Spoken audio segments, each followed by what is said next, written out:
great wealth, great financial success often is a curse inside families. When you look at multiple generations, the further you get removed from the founders, the more difficulty they seem to have in managing their emotional life around wealth. I think of Sam Walton driving a pickup truck every day, and now G4, 5, 6 are all driving, or not driving, they're flying around in their personal jets. Some of them may be driving, I'm not sure. G4 is flying G4s. G4s, right, yeah. Exactly. So talk a little bit about that. I'm assuming that you and Jack early on had a vision of the culture, and because everything you've done along the way seems to be in alignment with that vision.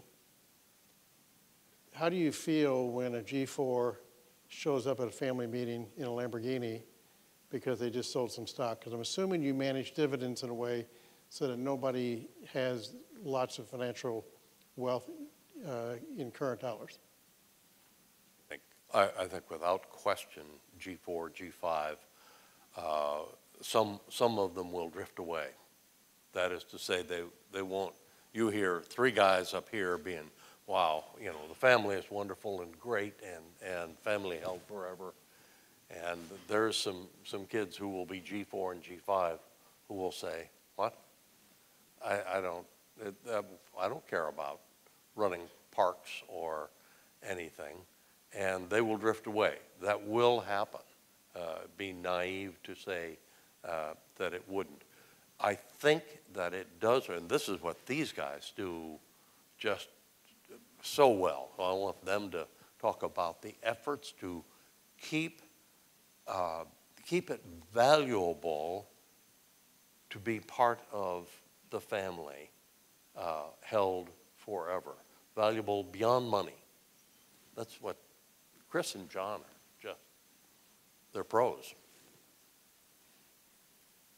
I'll jump in on that and just say that I think that part of what we're wrestling with in this is the idea of creating a structure that supports individuals who want to fulfill their lives outside of the company. And that's huge to address this issue of someone showing up with a Lamborghini because, you know, they cashed in their stocks and bought it. And what we've been trying to do over the past, because Chris and I grew up in a culture, there was a work ethic, you were expected to give back to the community, you weren't ostentatious, and you let your actions speak for themselves. And so the trick is, how do you encapsulate that, just as Joel has done for the entire company, how do you encapsulate that for the family that gets further and further away? And that's the challenge that we have, and that's the idea of creating opportunities for us to look at the younger generation and say, hey, what is it you want to do? What do you want to do with your life? How can we help that happen? So that when they come to the table and they have a Lamborghini, it's because they were successful in their own work somewhere and they felt like they had to buy it. Hopefully, you know, they don't, but who knows? But that would be their decision outside of that. And the worst case scenario is, as I mentioned, you get to the table, you know, the family meeting or assembly or even the stockholders, and you have a group of needy people whose egos are tied solely into the company, and they define themselves as owners of that company versus defining themselves in their successes outside, whether they're a teacher or, you know, a basketball coach, and they're successful and happy at that. That's the most important thing. And so that's what we're striving for, but it's not easy.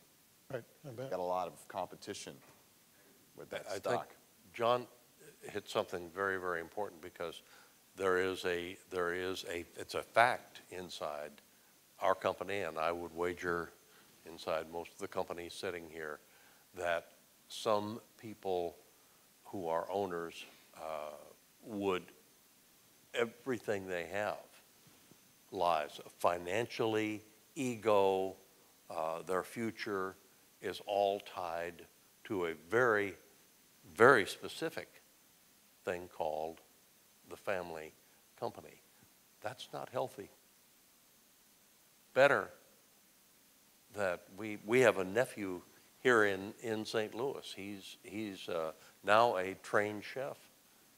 Because he's got stock in the company, but he wanted to be a chef. And he's working. He was trained right over here on 6440 at the chef school. And working it now. That's exactly what you want to have happening. That's-